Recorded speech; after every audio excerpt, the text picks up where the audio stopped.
Target with PS Parihar channel में आपका स्वागत है। सुबह की इस वीडियो में ऐसी सूचनाएं होती हैं जो विभिन्न समाचार पत्रों पर छपी होती हैं और विद्यार्थियों के लिए आवश्यक होती है। तो आइए शुरू करते हैं और देख लेते हैं कि आज के समाचार पत्रों में विद्यार्थी जीवन से संबंधित कौन-कौन से सूचनाएं हैं। आगे बढ़ने से पहले एक सूचना है उन विद्यार्थियों के लिए जो विद्यार्थी आरओ 2023 की तैयारी कर रहे हैं। वे सभी अभ्यर्थी समीक्षा दृष्टि के इस प्लेटफॉर्म पर आकर के अपनी तैयारी पूरी कर सकते हैं।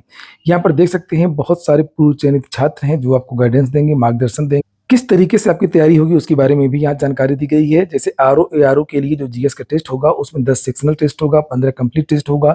प्रतिदिन हिंदी के 30 और जीएस के 50 लाइव क्विज टेलीग्राम के माध्यम से कराए जाएंगे। हिंदी के 6 सेक्शनल टॉपिक वाइज टेस्ट और 10 कंप्लीट टेस्ट पीडीएफ के माध्यम से करवाए जाएंगे और आप लोगों को पढ़ाई के लिए महत्वपूर्ण नोट्स भी मिलेंगे। वर्ष 2021 से लेकर के अब तक उत्तर प्रदेश लोक सेवा आयोग द्वारा जो भी आरओ की जो परीक्षाएं हुई हैं, प्रारंभिक परीक्षा और समान अध्ययन के अध्यायवार व्याख्यात्मक हल प्रश्न पत्र भी इसमें शामिल हैं और अधिक जानकारी आप लोगों को इन नंबर्स पर मिल जाएगी, जिसे आप लोग यहाँ पर देख सकते हैं 7524851088। दूसरा नंबर है 9450624634। इस बैच की फीस बहुत कम है, यहाँ पर देख सकते हैं आप लोग, मात्र 1000 रुपए ये रखी गई है। प्रहार बैच इसका नाम है और यहाँ पर भी ये नंबर दिए हुए हैं और आप लोग इसका स्क्रीनशॉट ले सकते हैं। अधिक जानकारी आप लोगों को इन नंबर्स पर मिल जाएगी और यहाँ पर जाकर के आप लोग एडमिशन भी ले सकते हैं। फरवरी के महीने में आरओ की परीक्षा हो सकती है और इसी को टारगेट करके जो स्टडी का जो शेड्यूल है वो बनाया गया है। इस कोर्स को ज्वाइन करने की प्रक्रिया के बारे में जानकारी दी गई है कि ये जो यहाँ पर क्यूआर कोड है, ये गूगल पे, फोन पे जो नंबर दिया हुआ है, यहाँ पर पेमेंट करके यहाँ पर आप लोग इस नंबर पर भेज सकते हैं और आप लोगों को टेलीग्राम ग्रुप से जोड़ दिया जाएगा। चलिए तो फिर बात कर लेते हैं सबसे पहले उत्तर प्रदेश लोक सेवा आयोग की ही। उत्तर प्रदेश लोक सेवा आयोग ने फिर से एपीएस की वैकेंसी की जो लास्ट डेट है वो एक बार बढ़ा दी है। अब विद्यार्थी 16 नवंबर तक आवेदन कर सकते हैं और एक और सीधी भर्ती का जो विज्ञापन जारी हुआ था उसमें भी 16 नवंबर तक आवेदन कर सकते हैं। बताया गया मीडिया के द्वारा कि सर्वर अच्छी तरीके से काम नहीं कर रहा था, बहुत सारे विद्यार्थी अभी भी आवेदन नहीं कर पाए थे, जिसकी वजह से एक बार फिर से लोक सेवा आयोग ने एपीएस और सीधी भर्ती के जो आवेदन की जो लास्ट डेट है उसे बढ़ा दिया है। समाचार पत्रों के माध्यम से भी इसके बारे में जानकारी दी गई है। वहीं पर वन टाइम रजिस्ट्रेशन यानी ओटीआर के बारे में भी जानकारी दी गई है कि बृहस्पतिवार देर रात तक 10,38,247 अभ्यर्थी पंजीकरण करा चुके थे और इनमें से 10,31,048 अभ्यर्थियों को ओटीआर नंबर भी प्राप्त हो चुका है। अगली सूचना बिहार शिक्षक भर्ती की है। कल 1,22,000 जो विद्यार्थी चयनित हुए थे, इन विद्यार्थियों को नियुक्ति पत्र प्रदान किया गया। उसको लेकर के भी समाचार पत्रों में बहुत सारी सूचनाएं हैं और यहाँ पर देख सकते हैं नई भर्ती के बारे में भी जानकारी दी गई है कि 2 माह में 1,20,000 शिक्षकों की और भर्ती होगी। मुख्यमंत्री ने दूसरे चरण की शिक्षक बहाली पूरा करने का जो जिम्मा है वो शिक्षा विभाग को दे दिया है। राज्य के 35 जिलों में 1,20,000 शिक्षकों को नियुक्ति पत्र बांटने का कार्यक्रम आयोजित। मुख्यमंत्री की मौजूदगी में पटना के गांधी मैदान में 25,000 शिक्षकों को मिला नियुक्ति पत्र। इतनी बड़ी भर्ती को तेजी से करवाने के लिए इस भर्ती प्रक्रिया की जगह जगह प्रशंसा हो रही है और यहाँ पर लिखा है कि नियुक्ति का चटपट झट सिस्टम बनाया गया। तेजस्वी यादव, उप मुख्यमंत्री तेजस्वी यादव ने कहा है कि हम लोगों ने नौकरी देने के मामले में चटपट झट सिस्टम विकसित किया है। चट से फॉर्म भरा जाता है, पट से परीक्षा होती है और झट से योगदान करवाया जाता है, मतलब ज्वाइनिंग। मुख्यमंत्री गांधी मैदान में गुरुवार को आयोजित नियुक्ति पत्र वितरण समारोह को संबोधित कर रहे थे। उन्होंने कहा कि सिर्फ शिक्षकों की ही नियुक्ति नहीं होगी बल्कि अन्य विभागों में भी नियुक्ति की जाएगी। वहां रिक्तियों को भरने की कार्रवाई की जा रही है। जहां भी पद रिक्त होंगे उनकी पहचान करके बहाली होगी। मुख्यमंत्री नीतीश कुमार के नेतृत्व में हम 10 लाख नौकरी देने का वादा पूरा करेंगे। इसके पहले भी बहुत सारे विद्यार्थियों को नियुक्ति पत्र दिया गया है। जैसे यहाँ पर देख सकते हैं आप लोग, 16 नवंबर को 10,000 पुलिस कर्मियों की भर्ती हुई थी। 6 नवंबर 2022 को 425 सहायक प्राध्यापक एवं पदाधिकारियों को नियुक्ति पत्र दिया गया था। 27 सितंबर 2022 को 4,325 राजस्व कर्मचारियों को नियुक्ति पत्र दिया गया था और इसी तरीके से 6,000 इंजीनियर व जूनियर इंजीनियर को भी नियुक्ति पत्र प्रदान किया गया था। एक और बड़ी चीज यहाँ पर लिखी है, 14 राज्यों के लोगों का शिक्षक में चयन। मुख्यमंत्री की चयन प्रक्रिया में 88% बिहार के लोग हैं।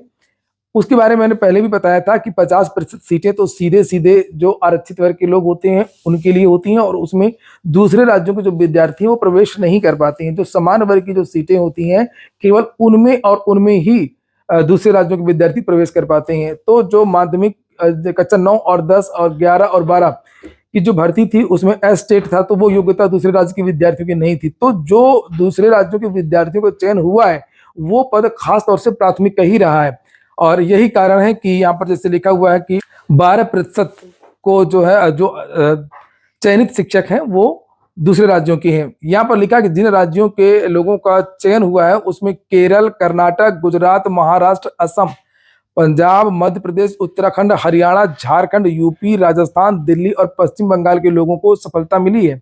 इसके अलावा ओमान, कतर से भी लोग इस परीक्षा में शामिल हुए थे। यही नहीं, सेना, अर्धसैनिक बल, रेलवे, बैंक और बड़ी कंपनियों की नौकरी छोड़ करके भी लोग शिक्षक बने। आपको फिर से याद दिला दूं कि अगर आप लोगों ने वीडियो को लाइक ना किया हो तो लाइक कर दें, और अगर आप लोगों ने वीडियो को शेयर ना किया हो तो शेयर भी कर दिया करें। वहीं पर 10 लाख नौकरी का जो वादा किया था उसके बारे में भी यहाँ पर लिखा हुआ है कि मुख्यमंत्री नीतीश कुमार ने कहा कि हम 10 लाख नौकरी और 10 लाख रोजगार देने के अपने वादे को पूरा करने की दिशा में तेजी से बढ़ रहे हैं। आज 1,20,000 नौकरी दे रहे हैं। इसके पहले 50,000 हेड मास्टर और 51,000 सिपाही पुलिस पदाधिकारी के पदों पर बहाली की जा चुकी है। अगले 1.5 साल में 10 लाख नौकरी देने का वादा पूरा करना चाहते हैं। वहीं पर जब ये मुद्दा उठा था कि दूसरे राज्यों के विद्यार्थियों को मौका मिल रहा है और डोमिसाइल नीति इत्यादि को लेकर के, वहां पर भी बयान है मुख्यमंत्री का और कहा है कि पूरा देश एक है और दूसरे राज्य के लोग यहाँ नौकरी करेंगे। सीएम नीतीश कुमार के इस बयान की मैं प्रशंसा करता हूं, और जहां पर आजकल क्षेत्रवाद, जातिवाद और बहुत सारी चीजें हैं, वहां पर इस तरीके की बात की गई। यहाँ पर कहा है कि दूसरे राज्य के लोग यहाँ नौकरी करेंगे तो यहाँ के बच्चों को पढ़ाएंगे, इससे अच्छी बात क्या होगी, इस पर आपत्ति क्यों है। और ये बात सही है कि अगर प्रतिभाशाली, मेरिट पर चयनित लोग आते हैं और योगदान देते हैं तो उस राज्य का विकास ही होता है। और अमेरिका, इंग्लैंड, जितने भी विकसित देश हैं आप लोग देखेंगे तो किसी भी देश का कोई प्रतिभाशाली व्यक्ति होगा तो उनको स्कॉलरशिप देकर के अपने देश बुला लेते हैं। और अमेरिका में बहुत सारे लोग प्रवासी हैं जो वहां पर योगदान दे रहे हैं, और यही चीज अन्य राज्यों को भी सोचना चाहिए, खासतौर से मध्य प्रदेश, उत्तराखंड, झारखंड इत्यादि। अगर हम इस भर्ती का देखें कि कितनी जल्दी भर्ती कंप्लीट हुई है, और ये उत्तर प्रदेश के मुख्यमंत्री और उत्तर प्रदेश की जो सरकार है उसको भी देखना चाहिए कि आखिरकार भर्ती कैसे पूरी होती है। बहुत सारे आरोप लगे इस भर्ती में, बड़ी भर्ती में होता ही है, कुछ ना कुछ चीजें होती रहती हैं, लेकिन आप देखिए यहाँ पर कि इस भर्ती के लिए आवेदन की जो अधिसूचना जारी हुई थी वो 1 जून को, और 24 से लेकर के 26 अगस्त के बीच में परीक्षा ली गई। 17 अक्टूबर को परिणाम जारी हुआ, 18 अक्टूबर को चयनित शिक्षकों का उन्मुखीकरण शुरू हुआ और 2 नवंबर को नियुक्ति पत्र दे दिया गया।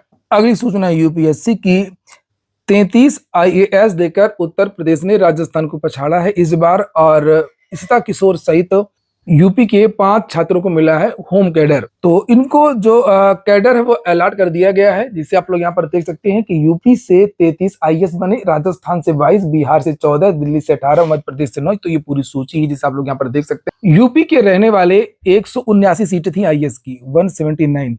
इसमें से जो 33 छात्र यूपी के हैं उनका पूरा ये सूची है जिससे आप लोग देख सकते हैं। इशिता किशोर जनरल कैटेगरी, स्मृति मिश्रा, ये सब लिखा है, इनके नाम ये देख सकते हैं। और इन 33 में से ये 5 हैं जिनको होम कैडर मिला है। जैसे इशिता किशोर को होम कैडर मिला है, स्मृति मिश्रा, इतनी अच्छी रैंक थी तो होम कैडर मिलेगा ही।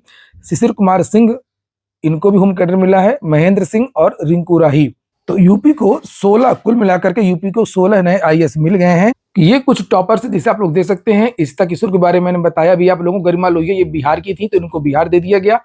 उमा हरति एन ये तेलंगाना की थी तो इनको भी होम कैडर मिला है। स्मृति मिश्रा ये भी यूपी की थी तो इनको फिर से यूपी कैडर मिल गया है। अगली सूचना ITBP से एक वैकेंसी निकली हुई जिसे आप लोग देख सकते हैं, कांस्टेबल की 248 पदों पर। वेबसाइट यहाँ पर लिखी हुई है recruitment.itbpolice.nic.in। तो यहाँ पर जाकर के आप लोग विस्तृत नोटिफिकेशन देकर के आवेदन कर सकते हैं। SSC CHSL Tier 2 की परीक्षा हो गई और 85% विद्यार्थी उपस्थित रहे। CBSE ने प्रैक्टिकल परीक्षा की तारीखें घोषित कर दी हैं। इन परीक्षाओं की शुरुआत 14 नवंबर से शुरू होगी और 14 दिसंबर को समाप्त होगी। जेईई मेंस के लिए पंजीकरण भी शुरू हो गया है। नेशनल टेस्टिंग एजेंसी ने जेईई मेन 2024 के लिए पंजीकरण शुरू कर दिया है। NTA ने बताया कि 2 नवंबर से पंजीकरण शुरू हो गया है। आवेदन की अंतिम तारीख 30 नवंबर है। वहीं पर कल श्रीलंका को रिकॉर्ड रनों से हरा करके भारत सेमीफाइनल में पहुंच गया है, उसके बारे में भी यहाँ पर सूचनाएं दी गई हैं। Player of the match Shami और जिन्होंने 5 विकेट लिए, और बहुत सारे कल रिकॉर्ड भी बने जिसे आप लोग यहाँ पर देख सकते हैं। जैसे कि एक तो ये नया रिकॉर्ड विराट कोहली ने सचिन तेंदुलकर का तोड़ा। विराट कोहली ने 8 बार एक कैलेंडर वर्ष में 1000 रन बनाए हैं। कल जो 3 बड़े स्कोर हुए, भारत के विराट कोहली 88, शुभमन गिल 92, श्रेयस अय्यर 82 रन। श्रीलंका ने भी एक नया रिकॉर्ड बना लिया है, सबसे कम रन का, सबसे छोटे स्कोर का। देख सकते हैं यहाँ पर ये 4 सबसे छोटे स्कोर हैं, जिसमें से ये कल ही श्रीलंका ने ये बनाया है। आज के वीडियो में इतना ही। पूरा वीडियो सुनने के लिए बहुत बहुत धन्यवाद।